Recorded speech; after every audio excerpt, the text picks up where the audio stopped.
Welcome to the Science of Success, the #1 evidence-based growth podcast on the internet, bringing the world's top experts right to you. Introducing your hosts, Matt Bodner and Austin Fable. Why, hello there, ladies and gentlemen. Now, I'm jumping in real quick to say you need to stick around for the intro here because we've got a very special episode on the show today featuring Chris Voss. Now, this is a From the Archives episode, which means we aired this episode some time ago back in 2016. But the value and lessons learned are so impactful, we just had to share it with you again. Now, this episode played a huge role in the creation and the growth of the show in general, so I just wanted to give you a little bit of context as we roll into the episode. Chris's interview, aside from being one of the most actionable and entertaining interviews we've ever had on the show, was a real launching point for our show, and it's an interview that's near and dear to both Matt and I's heart. To give you a little more context, after the interview, we pitched a few ideas for an article about it, and around the show, we pitched it to dozens and dozens of different news outlets and publications, and we pitched it to entrepreneur.com, and a great writer by the name of Dan Bova picked it up. We'd been pitching various episodes, like I said, to several outlets, sending a lot of emails out, getting various levels of traction. But at the time, having interest from such a publication as Entrepreneur was huge. And, I've thought about this a lot, and I'm going to outline further some of the strategies, the scripts, and the tactics we use to reach out to Dan and others like him sometime in the near future. I'm thinking probably in the form of a blog post or a spin-off kind of hyper-tactical episode. But in any case, when this episode was picked up, our average downloads per week were somewhere around 7,000. However, once the Chris Voss episode was picked up by Entrepreneur.com, we saw the downloads of the episode shoot up to around 70,000. That's 10x, nearly overnight. The article featuring the episode was on the homepage and one of Entrepreneur's top stories online for several weeks. The episode, even today, continues to get thousands of plays, which has remained one of our top performing episodes that we've ever had on the show across all mediums. So not only on the website, on Apple, on Google Podcasts, on YouTube, everywhere we have the show, Chris Voss's episode has continued to perform even 4 years later. So I wanted to real quickly, obviously, give a shout out to Chris Voss for his incredible stories, the insights he shared. His book, Never Split the Difference, has remained a top seller for years, and I'd highly, highly recommend it. I'd also like to thank Entrepreneur.com for picking up the article, and of course, Dan Bova for writing it, for working with us, helping craft that content, and for the work he puts out in the world in general. We're going to link to all of this in the show notes too. So the resources, the books, the socials for all the people as mentioned will all be in the show notes. So be sure to go to successpodcast.com to find the resources. And also, you knew this was coming. Sign up for our email list right up on the homepage. Our subscribers are the first to know about all the comings and goings of the show, but you're also going to get access to exclusive content you won't find anywhere else. Specifically, when you sign up, you get our free course. We spend a ton of time on it, which is appropriately named How to Make Time for What Matters Most in Your Life. But, are you on the go? Maybe you're working out again. We say it every week. And if you are, good for you.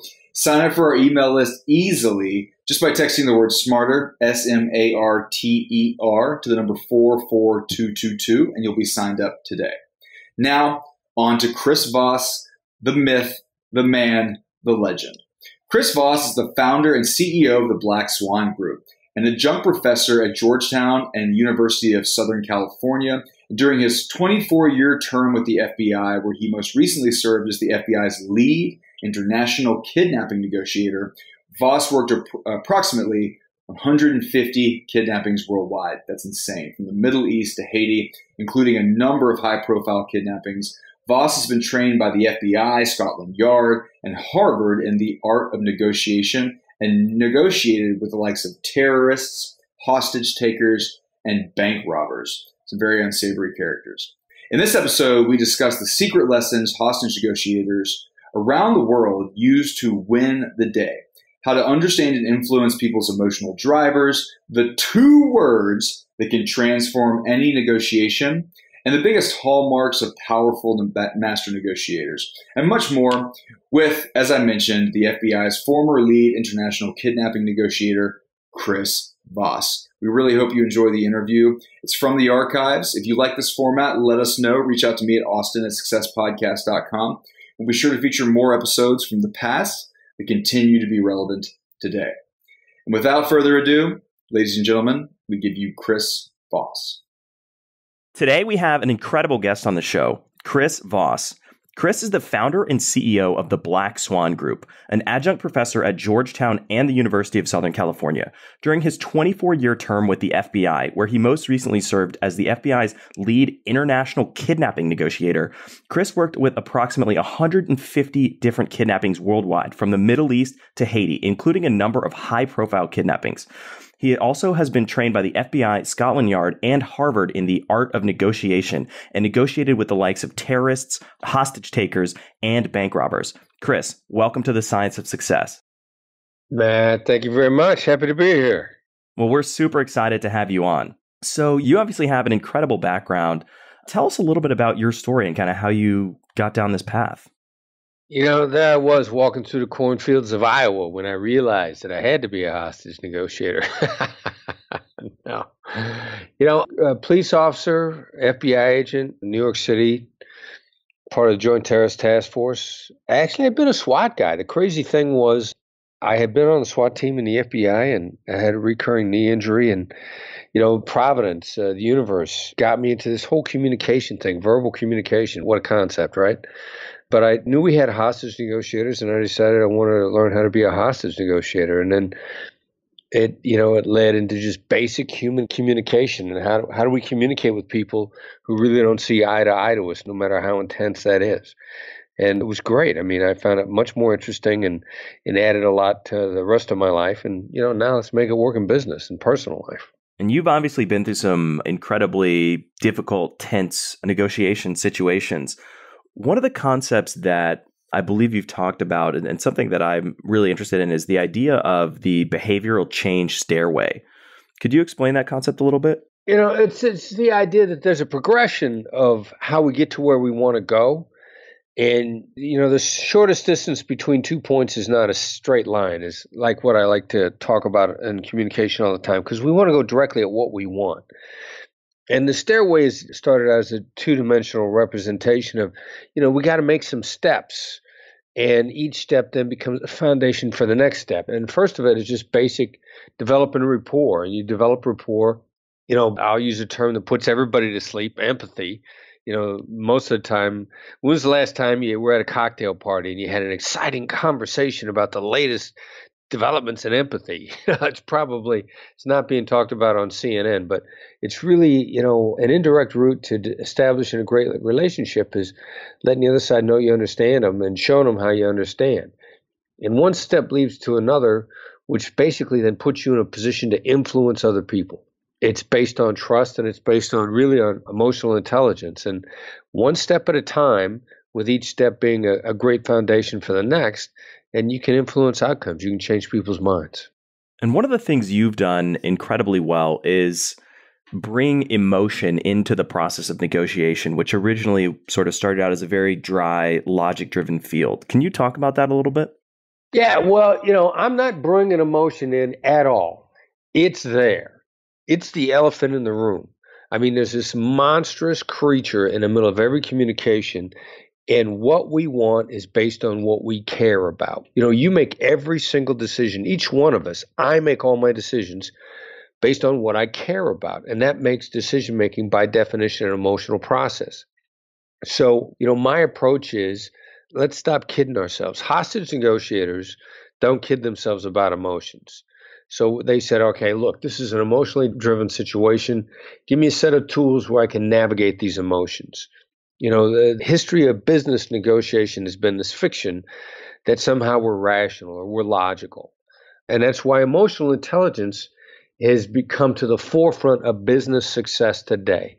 Study after study, survey after survey shows that the top performers at every level of business are those who are using the most emotional intelligence. Every single level, even, IT, internet-related interactions, you have to be able to communicate with people to get stuff done. And so give me the tools from hostage negotiators, the tools that are designed for maximum success in emotions. And do they apply to our business and personal life?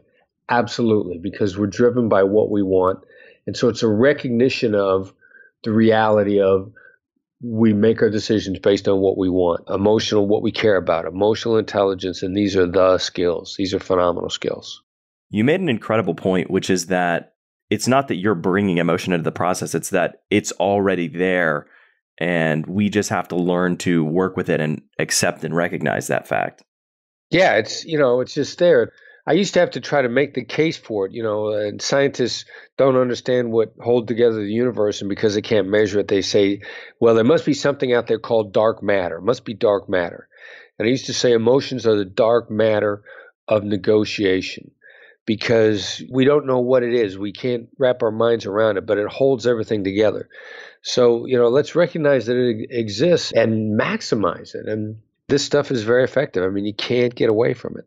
And you touched on empathy a moment ago. Tell me about how to sort of leverage that, especially in a situation where, somebody listening might think, how can you have empathy for a terrorist or a hostage taker? Right. And you know what? And this is not your grandfather's empathy either. I mean, we've learned enough about it over the years. And that's why I changed the term in my book to tactical empathy. I mean, we know what this is. We know what we're looking for, and we know how it affects people. So I'll tell you in advance, what are the triggers you want to look for? It changes people's outcomes. It's the real essence of connecting with someone because, everybody can help you. There's an old saying, never be mean to someone who could hurt you by doing nothing. And there's pretty much everybody that you interact with can probably hurt you by inaction or choosing not to do something. So if you're willing to accept that that's true, then the flip side is pretty much everybody you interact with can help you in some small way if they feel like it. And they feel like it when you connect with them, when you have rapport with them, when they feel like you understand them. When they look at you and they say, that's right. I believe in what you just said. And it can be something as simple as taking your application and putting it on the bottom of the pile because they didn't like the way you spoke to them, to putting it on the top, or maybe taking your application or whatever you want, your request, and directly walking in and see the boss at that moment. Or it's the Macy's salesperson who looks two ways to see if the manager's around and then decides to give you the employee discount because they like the way that you talk to them. I've had that happen to me a number of times. Somebody's always in a position to help you if they feel like it. And when you start accumulating this over a long-term period of time, it's a return on your investment, and you find yourself with great relationships and business deals, and somebody comes to you and says, hey, you know what? I looked out for you today. There was this problem coming, and I went ahead and dealt with it because I knew it was going to catch you off guard. And that's the way you become successful over a long period of time, and you're happier, and the people that you do business with like doing business with you. So how can somebody who's listening right now apply the lessons that you've learned from building empathy or creating tactical empathy for someone like a terrorist or a hostage taker? And, what are some practical ways they could apply that in their own lives? Okay, great question. And I'm glad you brought it back because, the exercise, the challenge is, let's define tactical empathy the same way Daniel Goleman calls cognitive empathy. And Goleman says that actually sociopaths are the best at this. And that's simply recognizing what's driving the other side and then articulating it back to them in a way where they feel heard. And so this is what's important here is what's not said. I'm not saying you agree. I'm not saying you disagree.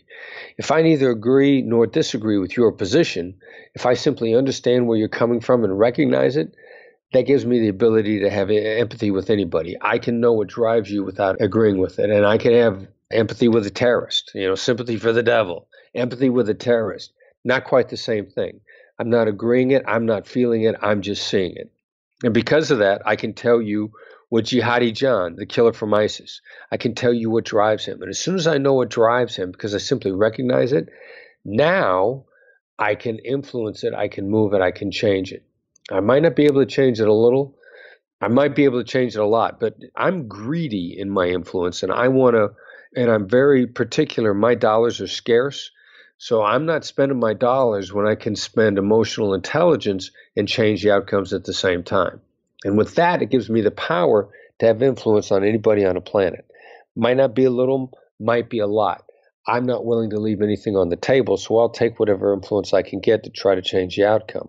If you can accept that you only have to see where the other side's coming from, to be able to then take apart what their drivers are and maybe dismantle them and rebuild them a little bit, their emotional drivers, you can have influence on anybody on the planet. And that's what a hostage negotiator does.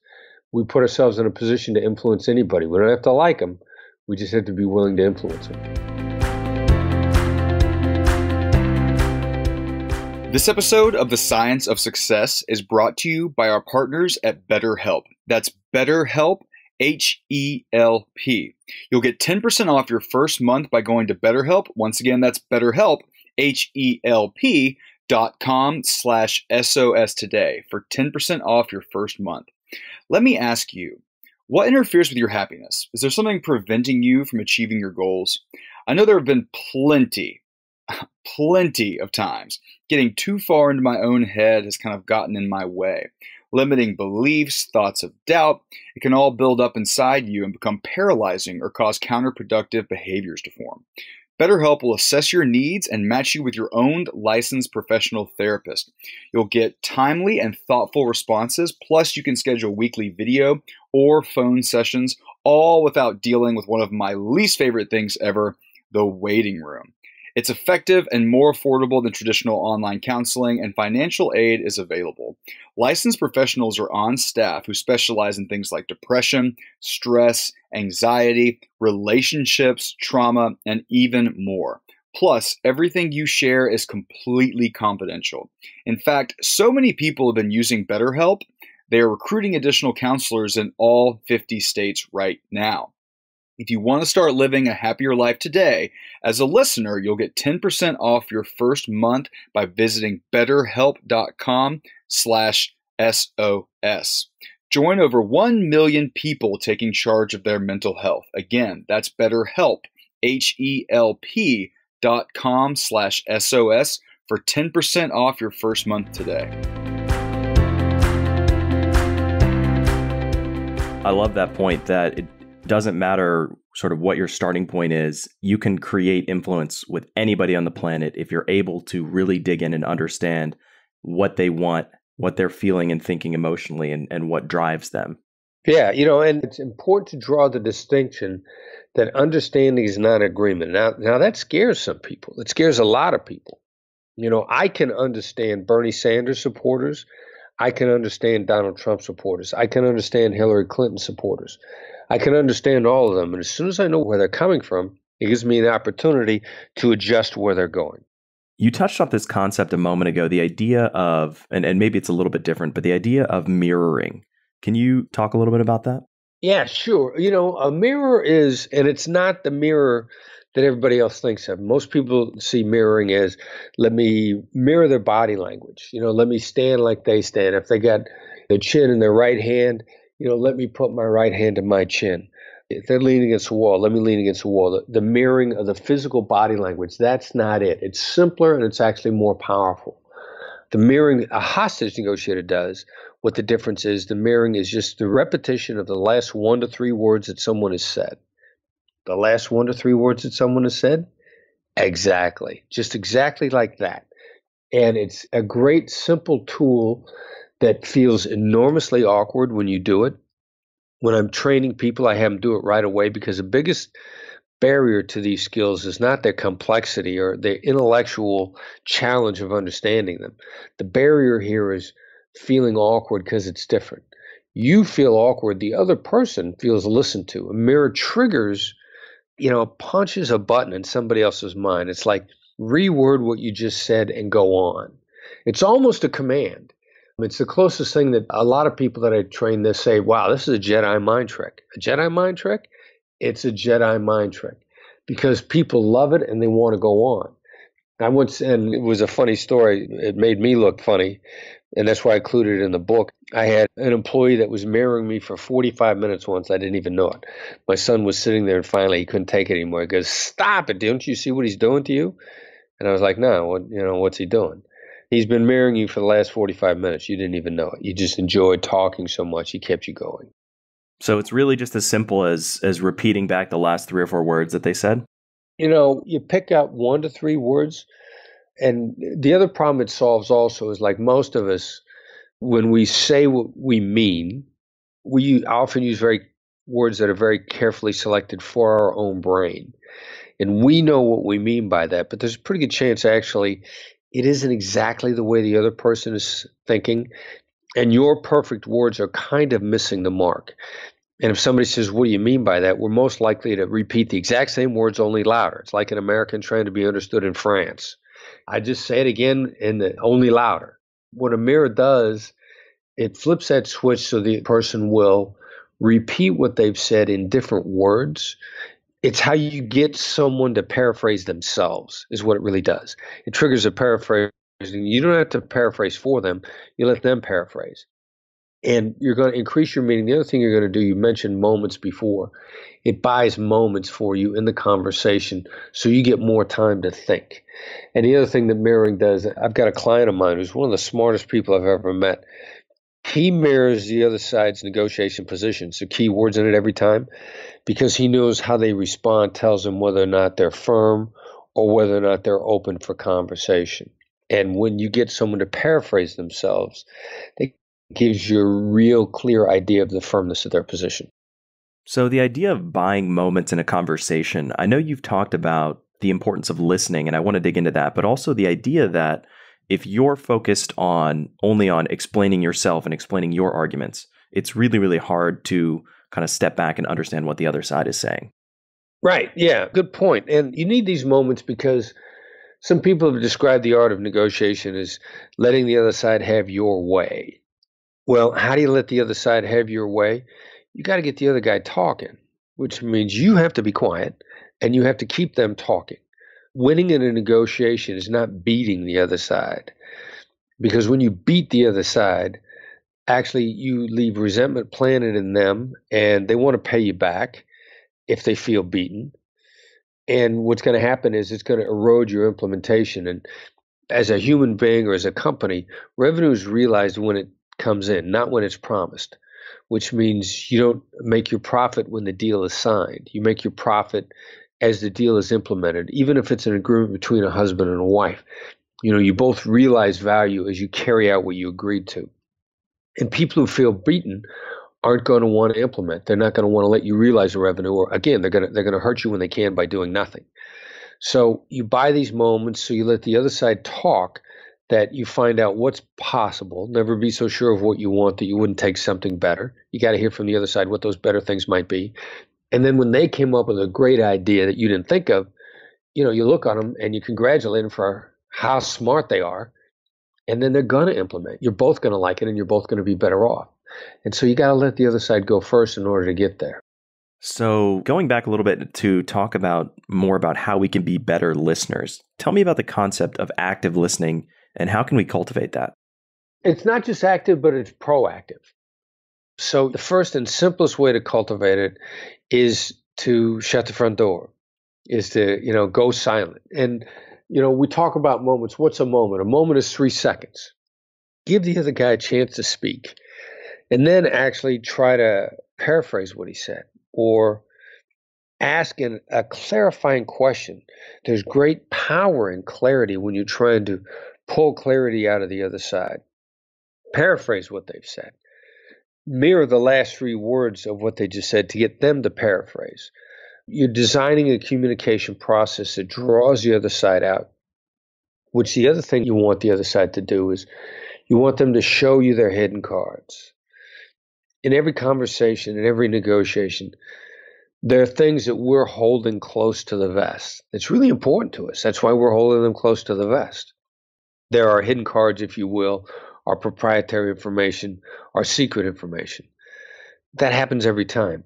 If you're holding cards, so are they. And where the real magic lies is where those cards overlap. So you've got to get the other side to trust you enough by listening, what we used to call active listening, which is not just sitting there with your mouth shut and glaring at them intensely, but it's asking them a good question, asking them what or how. The 2 biggest great questions start with the words what or how, or trying to draw them out with some clarification and then give the conversation back to them. Most of us, when we talk, we want to talk for half an hour. Ask them a question and let them start talking again.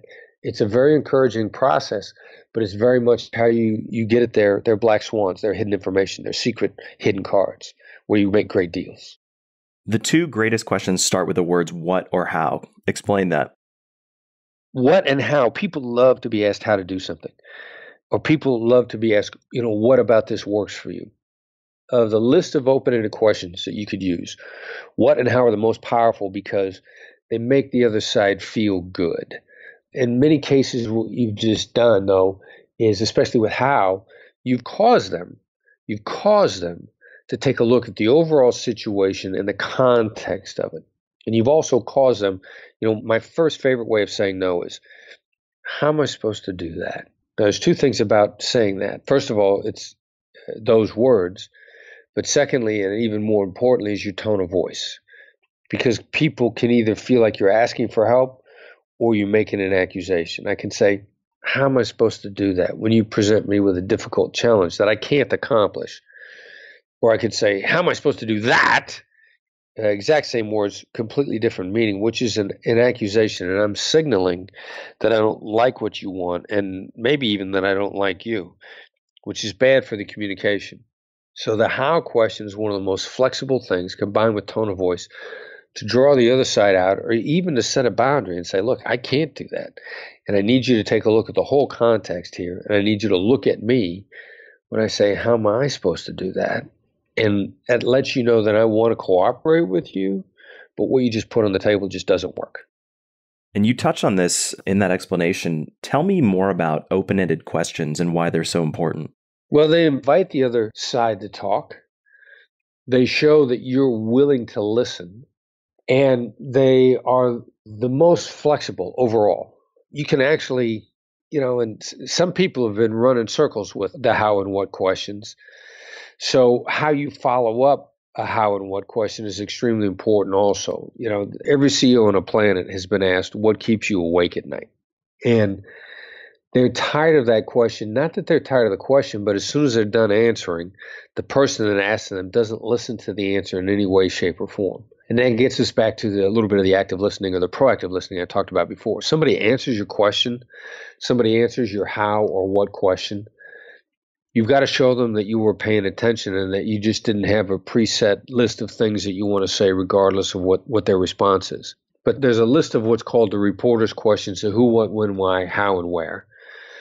And the how and what questions actually invite the longer answers. If I ask you when, where, who, those are all very short answers, very concise answers. They don't invite a lot of conversation.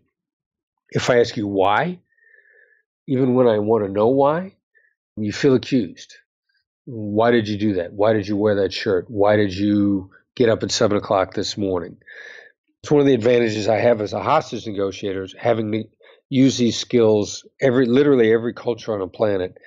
Interesting side note, every hostage negotiation team, whether they're in Japan, whether they're in China, whether they're in Nigeria, whether they're in Latin America, use the same skills. And these skills have been road tested in every culture, and they work on us because we're human beings. The why question in every culture on the planet, we always ask why when we think someone's doing something wrong. And we're like battered children for why. We always feel accused. And so that's why we knock that off of our list of questions asked. Now, you may need to know why. You just turn it to a what question instead of saying, why did you do that? You say, what made you do that? So if you throw all the rest of these out, you're left with the what and how questions, and they're the most powerful. Tell me the story of Jose Escobar's kidnapping. We used to use, Jose Escobar was really when we moved completely away from the classic proof of life question, what was the name of Jose's first dog when he was a kid? The what questions that are designed to elicit a one-word answer. And there are security questions for our computer. There are security questions for our bank accounts, our credit cards. It's a question that sounds like an open-ended question. It's usually a one or two-word answer, and only one person on the planet can answer it. That used to be the proof of life question. And we realized that, we weren't getting long answers. We didn't get that much out of it. It was real easy for the other side to answer it. Took no effort on their part. And bang, bang, we proved somebody was alive, but we really didn't get anywhere else. And we switched that to, how do we know Jose's alive? And How are we supposed to pay you if we don't know he's alive? And that massively changed the dynamic because the other side, killers, terrorists, murderers, it made them stop and think. It made them look at the context. It made them look at us. It accomplished all the things that we want a good how question to do. And the thing that I realized more than anything else was, because the eternal dilemma in business is, how do you get to the decision maker? Well, kidnapping organizations are businesses. And the decision maker is never the negotiator, just like every business negotiation. What we found out after the fact was we kept asking the representative, the negotiator of the group, acting on the decision maker's behalf, we kept asking them, how do we know Pepe's alive? How are we supposed to pay if we don't know he's alive? Their representative kept going back to the jungle and huddling up with the rest of the kidnappers saying, this is what I'm being asked. This is the answer I've been giving. I just want to know if this is the best way for us to proceed based on the question. And they spent a tremendous amount of time, we found out afterwards, talking about whether or not they were going to take Jose to town and put him on a phone. When we realized that adjustment from what was the name of Pepe's first dog, or Jose's first dog, I call him Pepe now and then because that's actually his nickname, and how do we know Jose's alive, it changes the whole dynamic on the other side. And they get together and they work together in ways that we know that we had never made kidnapping groups work together before. Jose ultimately escaped. And part of us getting them to work together and slow the situation down contributed to his opportunity to escape. So that was our adjustment, getting away from one-word answers to the how question. And we gained a tremendous amount of power over the other side when we did that. And how can that same proof of life concept be applied in a business context? Yeah, it's a great question. And it gets us back to, in business, the primary objective is to get to the decision maker. Get past the blocker, get to the decision maker. That's faulty because, first of all, it treats the blocker, who's an important player on their team, as if they need to be dismissed. And that sends a bad signal, and it sets your blocker up as actually a deal killer on down the line. Because never be mean to someone who can hurt you by doing nothing. As soon as you're dismissive of the blocker now begins to slow you down or chooses to let you be hurt by things that they can hurt you with inaction. So we need that blocker. We need to feel the blocker to feel included to get to the decision maker. And the how questions begin to involve the blocker in our solution. When you're talking to the blocker in business, the representative, the sales rep, the secretary, whoever it might be, you want to ask things like, how are your objectives proceeding with your company? I mean, how can we work with you so that everybody is better off? How does what I propose fit into what you guys are trying to accomplish? Now suddenly makes your blocker feel involved and want you to succeed, because they're going to answer you and they're going to want their answer to succeed. And as soon as they give you that answer, you now have a collaborator on the other side as opposed to a blocker, and they now start to work with you to work with the decision maker, who's the person you're trying to get to. Because once you get to the decision maker, after you're done talking to him, the decision maker is going to go back to the blocker and say, what did you think of this guy or gal? How did they interact with you? They're going to say, thank you for bringing this person to me because this fits into our objectives. Or they're going to say, don't ever let that guy through again. Your blocker is going to have a tremendous influence on how all of that is teed up to the decision maker. And that's what the how questions are designed to do. Pull the other side together behind your objective. That's fascinating. I want to tell you about this amazing online community that I'm a part of. It's the ultimate knowledge hub from the hustle called Trends. You can learn all you need to know about trends in virtually any space, from business, personal development, psychology, and more. It's an incredibly powerful tool and helps you identify trends before they happen, so you can be the first to capitalize on new and emerging trends in any space. Trends will give you the network and information you need to succeed. Trends gives me access to a community of industry leaders in virtually every field where I learn how to capitalize on emerging opportunities. Trends is a place where I workshop ideas and I network with other entrepreneurs and investors. And one thing I love to do is attend their weekly live lectures. They have experts who teach growth strategies, SEO, or my favorite, how to send the perfect cold email. And a lot of our sponsors know I do send quite a bit of cold emails. Trends has exclusive research with intriguing topics to help inspire, like the 30 companies defining the future of media and pop culture, or data on thousands of successful Kickstarter projects, for example. I've always been fascinated by supplements and sleep, so lately I've been discussing the new trend of sleep supplements and how they can help us get to sleep faster and get more out of our time asleep. I'm enjoying Trends so much that I want to share it with you. And right now, you can get your first 2 weeks of Trends for just $1. Go to trends.co, that's C-O, so trends.co/success to start your $1 2-week trial.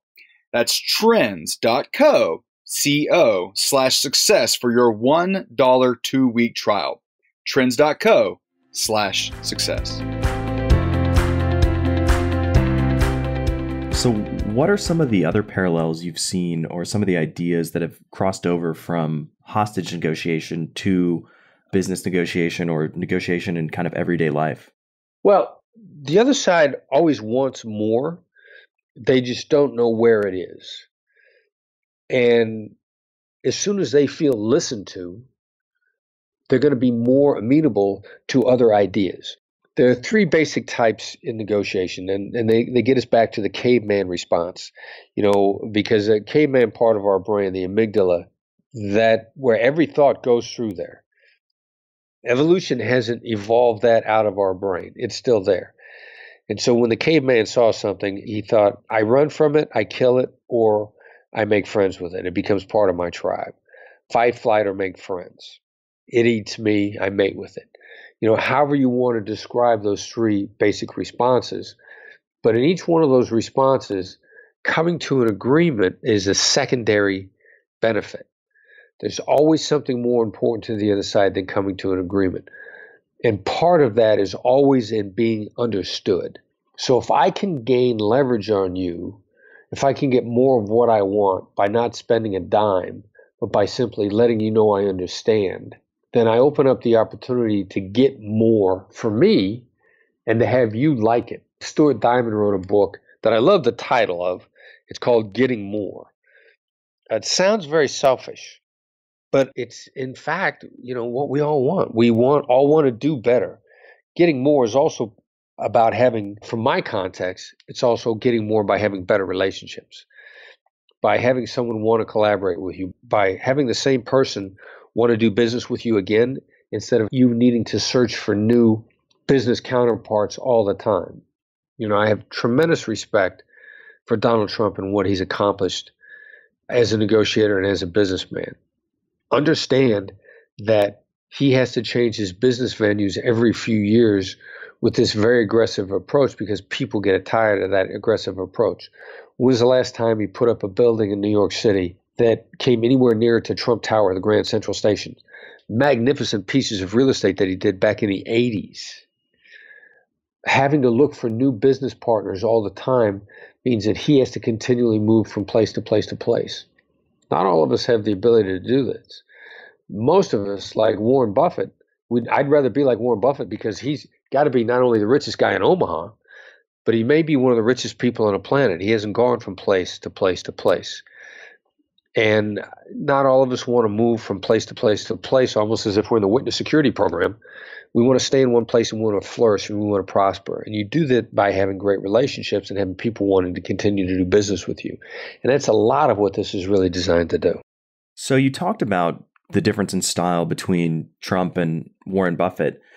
Tell me about how that plays into the sort of the 3 different negotiating styles, which you touched on as well, and describe a little bit kind of what each of those styles are.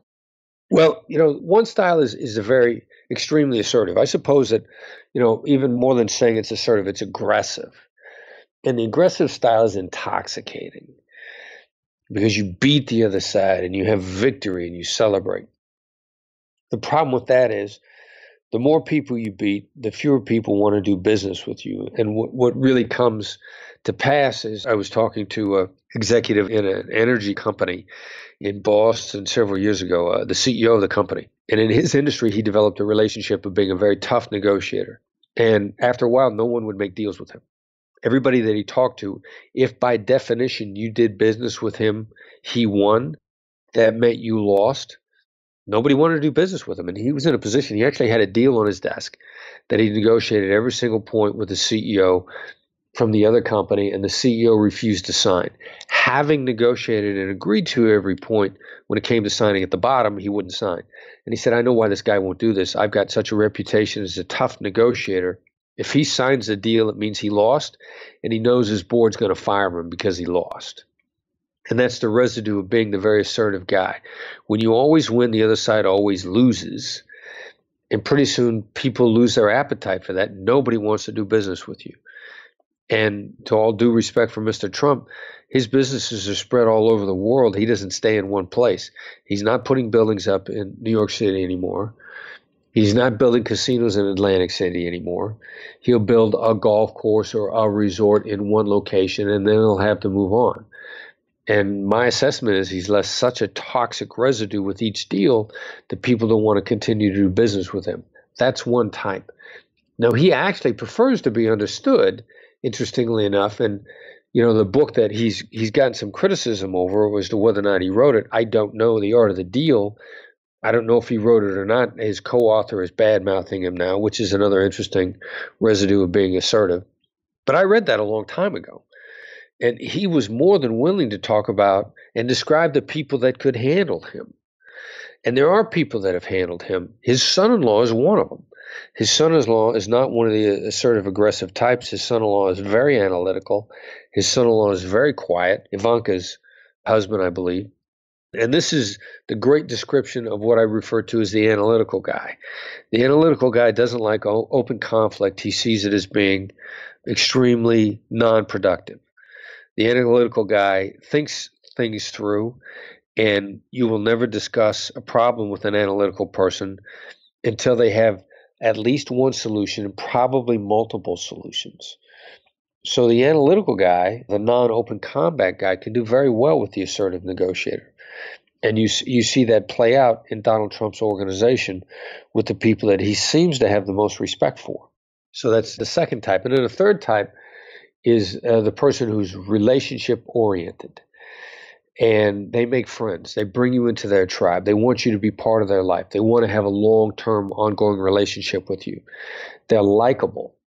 And there's an interesting statistic that people who are likable, you're 6 times more likely to make a deal with someone you like.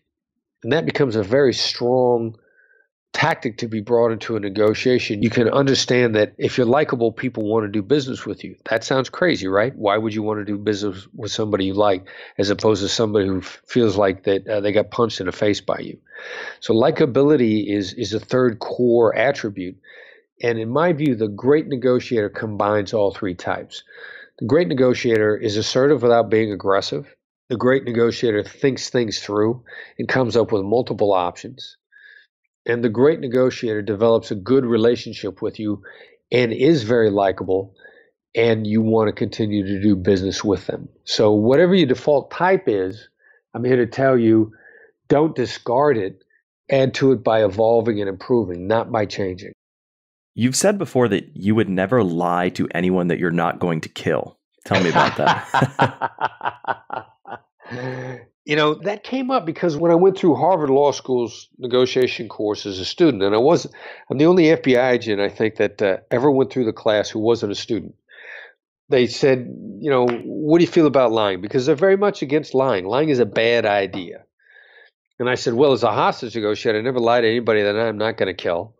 And even then, I probably don't do it because somebody they know is going to find out about it. And I'm going to have to pay for it.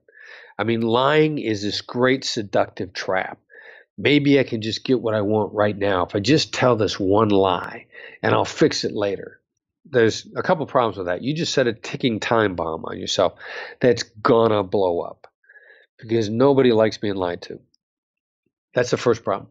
Second problem is, what if they were trying to trap you into lying to begin with? I mean, most people, the practice liars, try to trick us into lying to see if we will. I mean, they say it a million miles away. And there are some negotiators that actually try to seduce you into a lie early on so they can see your first tell. They'll ask you a question they know that you won't give you a straight, direct response to. So many times the temptation to lie is actually a trap set by the other side. All right, so let's pretend like it's not a trap, and most of the time it is. If I lie to you, you're going to make me pay for it. And then when that trust is broken, you're never going to believe me again. And if I could get away with that lie, and I never have to deal with you again, since you're in my world to begin with, you're going to tell somebody that I lied to you. And my reputation is going to precede me. There's an old phrase, or do something right, 3 people know about it, do something wrong, 12 people know about it. So there's a 12x multiplier on lying. And that gets around, and then pretty soon you're done in your community, and you're going to have to join the witness security program because you're going to have to move on. So there's just so many things wrong with lying. It's just such a bad idea. I'm not interested in letting myself in for those kind of problems. Do you ever wish you were in early on some of the best performing IPOs of 2019 and 2020?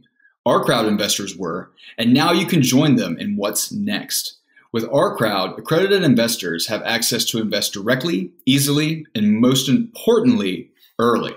Our Crowd investors have benefited from Our Crowd companies IPOing, like Beyond Meat, one of my personal favorites, or being bought by companies like Intel, Nike, Microsoft, and Oracle. Today, you can join Our Crowd's investment in TechC, a software company that helps technicians and customer service teams see what the customer sees without ever stepping inside their home or office. It's safe, easy, and already revolutionizing how companies like Vodafone, Verizon, and Samsung support their customers. TechC uses patented technology combining video, augmented reality, and computer vision AI, allowing companies to keep their customer service up and running, reducing costs, and enhancing their customer experience. You can get in early on TechC and see other unique opportunities at ourcrowd.com/success. If you're interested in investing, you need to join Our Crowd. The Our Crowd account is free. Just go to ourcrowd, OURCROWD.com/success to get started today. So how do you feel about compromise in a negotiation? You knew you were going to ask me that question. I hate compromise. The spirit of compromise is a great thing. The practice of compromise is a bad thing. The best descriptor for compromise is I got this great gray suit on, and I'm not sure whether or not I want to wear black shoes or brown shoes, so I compromise and I wear one black and one brown. That's compromise. I'm not sure if you're right. You're not sure if I'm right. We'll take a little bit of each one's idea, and let's put it together and see how it works. And a lot of times compromise is a little bit lazy. Like, I'm sorry for those of you that compromise, but take a little more time. Find a better outcome. Compromise is watering down solutions. Compromise, and then the secondary part of the problem with compromise is we always feel losses twice as much as we feel equivalent gains. So when I compromise, I feel I've given in and I've lost something, and it's going to sting me. And for me to feel even with you, I need you to lose too. Compromise is a path to lose-lose. And then if a loss feels twice as much as an equivalent gain, if I lost 5, I want you to lose 10. And if I make you lose 10, then when you lose 10, you're going to want to make me lose 20 to get even. And it's this vicious spiral. And I've heard a lot of people describe negotiation as, well, we were both unhappy, so then I know it was a great deal. That's not what I want. I don't want to be unhappy with the deal, and I don't want to have a deal where I'm not satisfied till I make you feel unhappy. It becomes this vicious spiral.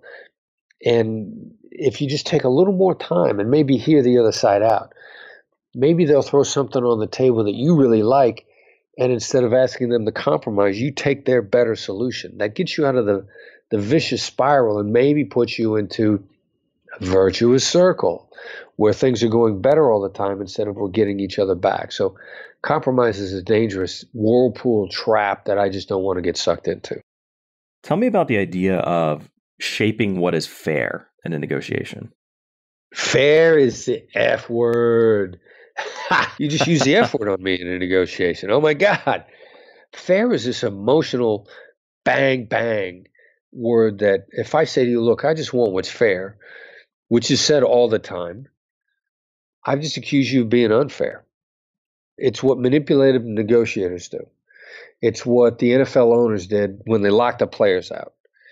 The NFL players said, we'll be happy to come back to work as soon as you open the books and show us that what you're offering us is equitable based on revenue. And the owners didn't want to answer that question. So they said, we've given the players a fair offer. It was a cover for a position of weakness. We use the F word, the word fair, when we're afraid we can't defend our position, but somehow we're losing. So it's actually a great tip of the iceberg window into what's going on with the other side. Nobody ever uses the word fair when they're coming from a position of strength, ever. Because if they got a position of strength, they'll just lay it out. We often use fair when we're afraid of a loss coming our way and we can't defend ourselves from that loss. And interestingly enough, I tell in all the masters of business administration programs that I teach in, watch for the word fair, and I'll bet you'll see it come up in nearly every negotiation you have. And I'll be darned if that isn't true. So people are covering positions of weakness all the time. And fair is the word that comes up more frequently than price, and is always an indicator of the other side's feelings of insecurity. That's fascinating. I love that idea that when somebody starts talking about fairness, it's really a tell for weakness or lack of strength. Yeah, it is. It is. So changing gears a little bit, and this is something I'm fascinated about. Tell me about the Chase Bank robbery. Yeah, well, bank robberies with hostages happen all the time in the movies, and in the real world that we live in, it happens about once every 20 years in the entire country. So I was fortunate enough to negotiate at the Chase Bank, a bank robbery with hostages. And literally it was in New York City, and the last bank robbery with hostages in New York City was 20 years before that. We get into this bank robbery, and we expect bank robbers upset about being trapped, and we get a stone-cold manipulative guy on the other side who is absolutely convinced that he can work his way out of this. And he was the first time I learned about the use of personal pronouns. We couldn't get this guy to use I, me, or my, I want, this is my idea, this isn't making me feel good. We couldn't get him to use a singular personal pronoun to save his life. He always used we, they, and them. He always talked about the other guys in the bank as being the more dangerous ones. I'm not sure because I don't know what they're going to do. He was always laying it off on them. I've come to find out that this is the hallmark of powerful negotiators in business. If you're sitting across the table from someone that is constantly talking about the people that are not at the table, the rest of his team, my board of directors, the guys that are not in the room, that is a sign of the dominant decision maker in the group. They are covering their influence with plural pronouns because they do not want you to corner them. And in the Chase Manhattan bank robbery, we had the mastermind of the bank robbery on the phone from the very beginning. He had manipulated everybody, and he was hiding that manipulation from everybody, and he didn't want us to know that he was a ringleader. So he was happy to pick up the phone and tell us about the other guys that were inside, and he had to ask permission from them. He was constantly laying it off on them. I saw this in a kidnapping in the Philippines about 10 years after that, and have come to learn that the dominant decision maker will avoid singular pronouns like the plague. He's hiding, or she is hiding, their influence. So you're talking to somebody who's always using plural pronouns and trying to defer to others. You're talking to a powerful and influential person, and they know it, and they don't want you to corner them. And that was the biggest lesson in the Chase Manhattan Bank. It's such a fascinating story, and obviously an incredibly important negotiating lesson as well. Thank you for sharing that. What would one piece of homework be that you might have for some of the people listening to this podcast? Watch the interactions around you just a little. Watch people talking at each other because they both want to go first. And watch when one of them gets tired and the other keeps talking at the tired person, you'll see the tired person try to get the other side to shut up by saying, "You're right, you're right, you're right." Watch the number of agreements that one person thinks was made when the other person just said, "You're right," with no intention of following through. Study the dynamics around you just a little bit, and you'll see that if you'll listen first, you're going to save a lot of time. And you'll see that "you're right" is what people say to you to get you to be quiet. And when you can get out of that, the homework then is try to get people to say "that's right" instead of "you're right," and then see what happens. I can promise you that amazing things will happen. What are some resources you would recommend for listeners who want to do some more research about negotiation and some of the things we've discussed today? I'm going to say I want you to buy my book, Never Split the Difference. I think you're going to get a return on your investment before you finish the first chapter. I think it's a great book, primarily because I got a great co-author who wrote a readable book. And the feedback that we've gotten back constantly from everybody that's read it is it's usable, it's counterintuitive, and it's an easy read. It's not unusual to have somebody tell me they've read it multiple times. So I'm going to ask you to buy my book. Now, we got a bunch of stuff on a website, blackswanltd.com, that's complimentary. It's free. We give away a lot of free stuff. We've got a twice-a-month negotiation advisory newsletter that's very short pieces that give you usable information. That comes out twice a month. It's called The Edge, and it's free. We've got a variety of different short PDF reports that'll supplement your negotiation. Those are free. We've got some email negotiation lessons that we charge you for, and I think that they're a great buy. You're going to get 7 times your value out of anything that you buy from us, and you're going to get a tremendous amount of value off our website and the free stuff also. blackswanltd.com, BLACKSWANLTD.com. And I can agree, Chris's book is amazing, and he obviously, anybody listening to this can tell that he has been through an incredibly difficult negotiations, and there are a ton of lessons from his book. Well, Chris, this has been amazing. I'm so fascinated with your story and your background and all the work that you've done. I just wanted to say thank you very much for being on the Science of Success. Matt, you were awesome. Thank you for having me as a guest. Thank you so much for listening to the Science of Success. We created this show to help you, our listeners, master evidence-based growth. I love hearing from listeners. If you want to reach out, share your story, or just say hi, shoot me an email.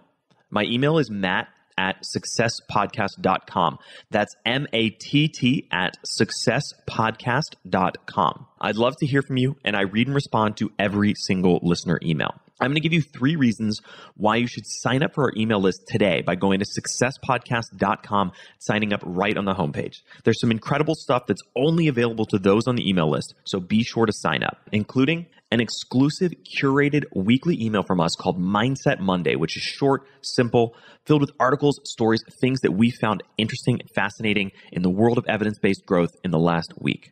Next, you're getting an exclusive chance to shape the show, including voting on guests, submitting your own personal questions that we'll ask guests on air, and much more. Lastly, you're going to get a free guide we created based on listener demand, our most popular guide, which is called How to Organize and Remember Everything. You can get it completely for free, along with another surprise bonus guide by signing up and joining the email list today. Again, you can do that at successpodcast.com, sign up right at the homepage, or if you're on the go, just text the word SMARTER, SMARTER, to the number 44222.